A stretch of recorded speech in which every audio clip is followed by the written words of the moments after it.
안녕하세요. 현다입니다. 오늘은 사주첩경 3권 제22강 부친 피살 사주에 대해서 알아보도록 하겠습니다. 이 사주첩경의 특성은 이 신사를 많이 적용하죠. 그러다 보니까 뭐 격각살, 급각살, 뭐 백호대살, 뭐 천라지망살, 뭐 등등 현침살, 뭐 등등 살에 대해서 많이 나오다 보니까 지난 시간에는 사람이 이제 죽거나 뭐 행사하거나 개한테 물리거나 이런 내용들이 좀 많이 있는 건 사실입니다. 지난 강의에 뭐 개한테 물린 아버지, 할아버지, 뭐 숙부 등등 나왔는데 오늘은 부친 피살 사주에 대해서 알아보도록 하겠습니다. 일단 사주 원국을 보면은 병신, 이모, 갑진, 갑술 양팔통 사주네요. 양팔통 사주란 사주팔자 전부가 음양에서 양으로 구성된 거고, 뭐 거꾸로 음으로 구성된 음팔통 사주도 있겠죠. 양팔통 사주는 상당히 성격이 외향적이고, 음팔통 사주는 좀 이제 내성적이고 막 이런 측면이 있는데, 가급적 남자 같은 경우는 음으로 구성된 게 밸런스가 맞고, 여자 같은 경우는 양으로 구성된 게 밸런스가 좀 맞다. 이 사주는 남자 사주임에도 불구하고 양팔통 사주이기 때문에 어쨌든 좀 양의 기운이 강하다. 저도 양팔통 사주입니다.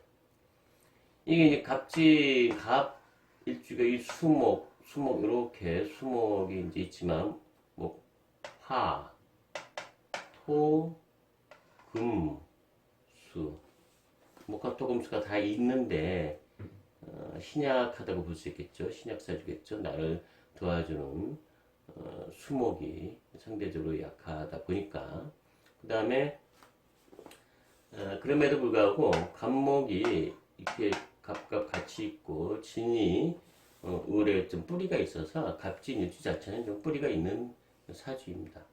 그러다 보니까 그렇게 뭐 약하긴 해도 완전히 극신약 이런 건 아닙니다. 어쨌든 이 사주의 특성은 갑진이라는 백호대사를 갖고 있어요.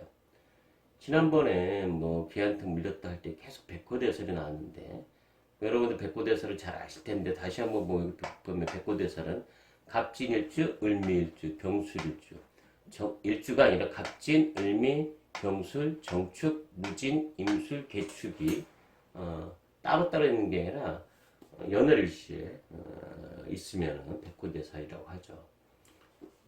연간에 있으면 조상궁에 있는 거고 월간에 있으면 부모궁에 있는 거고 일간에 있으면 나 또는 부부궁에 있는 거고 시간에 있으면 자식궁에 백호대설이 있어서 비명 행사한다. 백호대설에 대해서는 뭐 따로 또 강의한 강좌가 있으니 한번 참조해 보시고요. 자, 그러면 추명가를 보도록 하겠습니다. 갑진, 을미, 일생. 갑진, 을미, 일생은 뭐예요? 백호대설의 를 갖고 있는 그런 일주는 부친이 자살, 행사, 병원사한다. 왜 부친일까요? 한목의 진은 제저 편제죠. 을목의 미드 편제죠. 백호대사 7개 중에서 성, 즉 지지가 편제인 것은 갑진과 을미입니다. 이 백호대살에 물론 이제 갑진 일주가 백호대살이다 그러면 부부나 내가 횡액을 당할 수도 있어요. 처궁이나 남자 같은 처궁, 여자 같은 남편궁이니까 성으로 보면은 궁으로 보면 남편이나 아내가 횡사를 당할 수도 있다.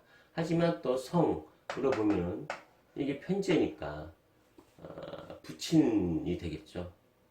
전부 다 봐야 돼. 궁으로도 보고 성으로도 보고 또 연월 일시로도 보고 그렇게 판단해야 됩니다. 세 가지 전부 참조를 해야 됩니다. 근데 여기서는 일단은 편제가 백호대살에다가 거기다가 또 진술충을 받아가지고 백호대살에 발호를 할 때는 형충이 있을 때 발호 한다고 그랬죠.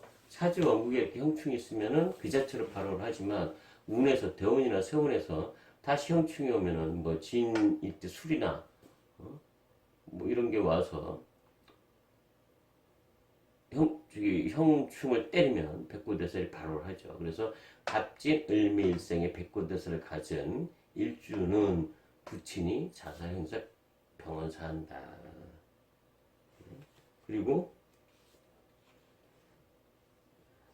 어쨌든 임종을 제대로 못 지킬 수도 있고, 또는 부부, 배우자가 비명이 형사할 수도 있고 본인이 비명할 수도 있어요. 그 다음 연지지살 태양살이, 연지 이 인신사회가 지살이죠. 연지에 지살이 있으니 고향, 그러니까 조상이 살았던 데를 잊지 못하고 태양살이 한다. 사회적에 많이 나오는 내용이죠.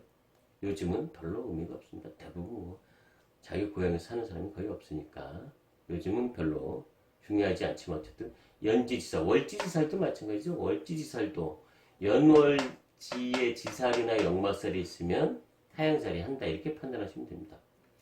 1월이 격각살이다. 이 진사오, 격각살 이제 많이 나왔죠. 격각살, 극각살도 있고, 진사오, 사가 빠졌죠. 이 두 글자 사이에 글자가 빠질 경우에 격각살이라고 했죠. 그럼 아무래도 여기 간극이 있다는 얘기죠. 거리가 멀든가, 부친하고 인연이 좀 떨어지든가, 아버지 궁이 아름답지 못하다. 그렇게 판단할 수 있겠죠. 그 다음에 편지에 갑진 백호대살이라 부친이 행사한다. 처음부터 나온 얘기죠. 그 다음에 자, 요 처궁이죠. 처궁의 시와 진술 충을했다. 필히 이혼할 것이 굉장히 많다. 이것은 요즘에도 이게 이제 부부궁 또는 결혼 운이 별로 안 좋은 거죠. 통상 이럴 경우는 그러면 뭐 결혼하지 말아야 되냐? 그게 아니고 주말부부를 한다든가 좀 원격지에 살든가 좀, 그래서 아무래도 같이 있으면 많이 충돌을 하고 이혼할 가능성이 많기 때문에 좀 떨어져 사는 게 좋다, 그렇게 판단하면 되겠죠. 의학간형, 자, 갑진일생은 의사나 이런 쪽하고 혼인하지 말아요. 왜냐면 이게 부친행사지만 남자 같은 경우는 아내가 행사할 수도 있어요. 아내가 행사할 수 있는데 오히려 의학계통에 가는 게 아니라 오히려 위험할 수 있다. 의학계통이. 혼인하지 말아라. 잘못하면 음덕 등 의학 쪽에 있게 되면은 음덕 등 궤변이 있을 수 있다. 그래서 궁합을 볼 때는 갑진일생과 을미일생은 가급적 의학업에 종사하는 사람하고는 맺어지지 않는 게 좋다라고 하는 거죠. 그 다음에 천라지망살이라고 있어요. 천라지망살이 뭐죠? 천라는 수레, 천문살에 수레가 천라. 지망살, 천라살. 지망살은 진사, 아침에 해가 열리는 거. 수레는 어둠이 열리는 거. 진사는 낮, 해가 열리는 거. 그래서 진사는 땅의 지망살이고 수레는 천라살인데 술과 진이 있으니 천라지망살이 있다. 천라지망살은 뭐죠? 한번 이렇게 갇히든가 그물망에 옴짝달싹 못하게 갇히는 거 천라지망살이라고 하죠. 천라지망살이 있어서 흉액을 당할 수가 있다. 그래서 법률적으로 감금되거나 몸이 구금되거나 이런 일이 있는데, 차라리 그럴 거면은 이 형살이 있거나 천라지망살이 있으면 내가 경찰관이나 수사관, 내가 오히려 남을 잡아놓는 그런 직업을 하는 게 낫다. 형살이 있다 그래도 마찬가지죠. 형살이 있어도 내가 구금이 되니까 차라리 내가 구금을 시키는 직업을 가져라. 백호대살이 형살이 있으니 위권을 갖는 일을 하는 게 좋다. 그래서 경찰관, 검사, 군인, 수사관, 의사 이런 부분들을 하는 게 좋겠죠. 어쨌든 천라지망살이 있으면 구금될 가능성이 있다. 특히 운에서 새가 오든가 사가 오든가 이러면 이제 위험하겠죠. 갑일생이 화국이 있으면 천식 해소가 많다. 천식 해소가 많다. 해소가 아니라 해수라고 하나요? 갑일생이 화국이 많고, 오술화가 있죠. 화국이 있으면 숨이 차고 천식이 있다. 뭐 이렇게 판단되어집니다. 어쨌든 백호대살이 계속 나옵니다. 백호대살에 있어서 갑진을미 백호대살은 편재성을 갖고 있으니까 부친이 형사하든가, 일주에 있어서는 처궁이기 때문에 아내가 궤변이 있든가 그런 백호대살에 대해서, 거기다가 형충까지 있으면 더 심하게 발호를 한다. 오늘의 내용이었습니다.